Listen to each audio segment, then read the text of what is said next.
Today, we should speak not only about Kazakhstan, but also about all the post-Soviet, post-imperial authoritarian area, which is becoming an area of brutality, oppression and blood.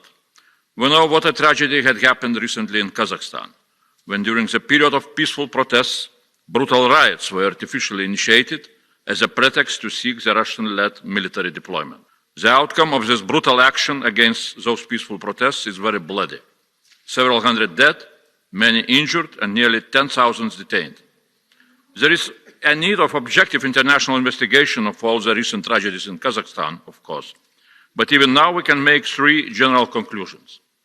First, recent developments in Kazakhstan, in the same way as 2020 developments in Belarus, have shown that ordinary people and civil society in those countries are fed up with authoritarian regimes, corruption, lack of justice and lack of rule of law, and that is the reason why people are demanding essential change in their countries.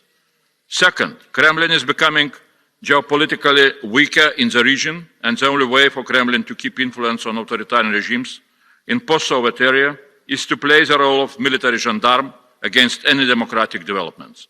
And third, in the post-Soviet area, we see clear evidence that authoritarian regimes, with the assistance of Kremlin, are bringing only persecution, tortures, and deaths of innocent people, and only those countries who, after the fall of Soviet Empire, managed to establish democracies and rule of law, are able to keep peace and protect basic human rights.